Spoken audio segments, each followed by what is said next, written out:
السلام علیکم پیارے بچوں، کل جو ہم چوتھا سبق سائنس کا پڑھ رہے تھے اسی کا آج ہم پارٹ 2 پڑھیں گے۔ ہم نے کل یہ نقل و حمل ہم دیکھ رہے تھے، ہم اسی کے آگے کنٹینیو کریں گے۔ شعاعی ترکیب کے عمل کے ذریعے نباتات کاربوہائیڈریٹ تیار کرتی ہیں۔ یہ ہم نے کل پڑھا تھا کہ شعاعی ترکیب کے عمل کے ذریعے نباتات کاربوہائیڈریٹ تیار کرتی ہیں۔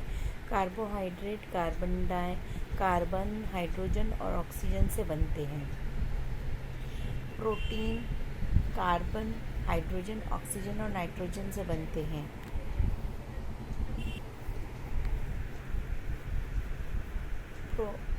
پروٹین کاربن، ہائیڈروجن، آکسیجن اور نائٹروجن سے بنتے ہیں۔ پروٹین تیار کرنے کے لیے نباتات نائٹروجن کہاں سے حاصل کرتے ہیں، یہ اب ہم دیکھیں گے۔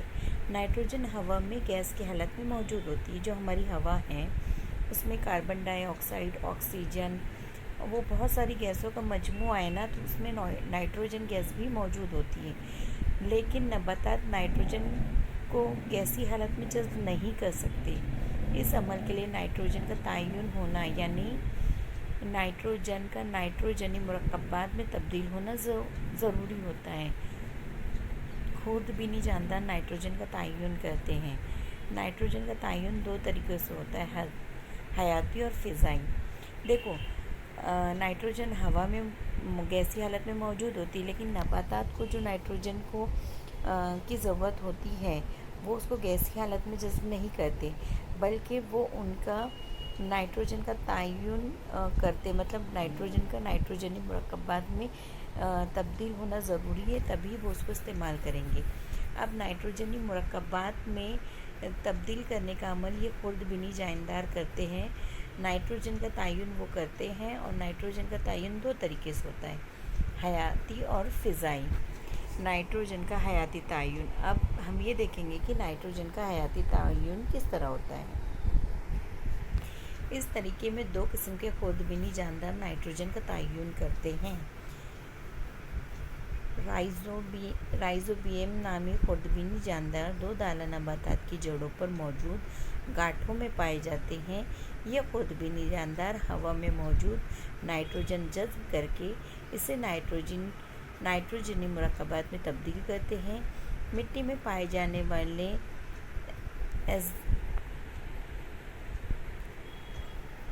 ایزیٹیوبیکٹر نامی خوردبینی جاندار بھی ہوا کی نائٹروجن کو نائٹروجنی مرکبات میں تبدیل کرتے ہیں۔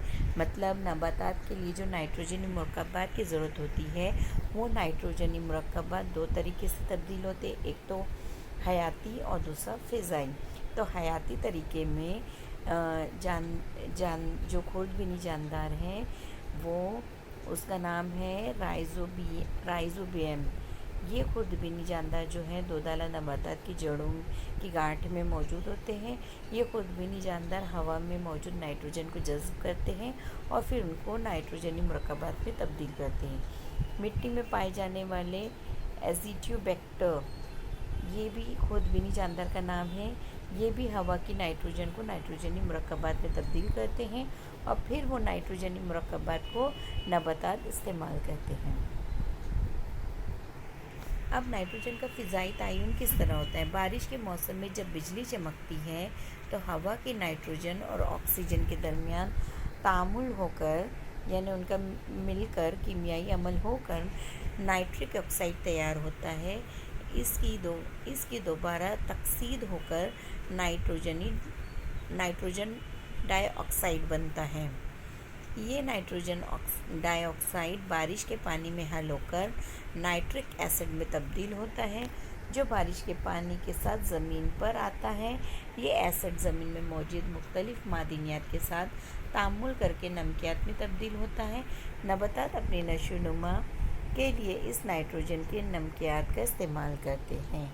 تو جو جڑ نمکیات زمین میں سے جذب کرتی ہیں تو وہ نمکیات جو ہیں اسی میں نائٹروجن نمکیات ہوتا ہے۔ اب وہ فضائی طریقے سے کس طرح بنتا ہے، ایک تو ہم نے ابھی دیکھا حیاتی طریقے سے، جس میں خوردبینی جاندار اس کو تیار کرتے ہیں۔ اب جو فضائی میں جو ہوا میں موجود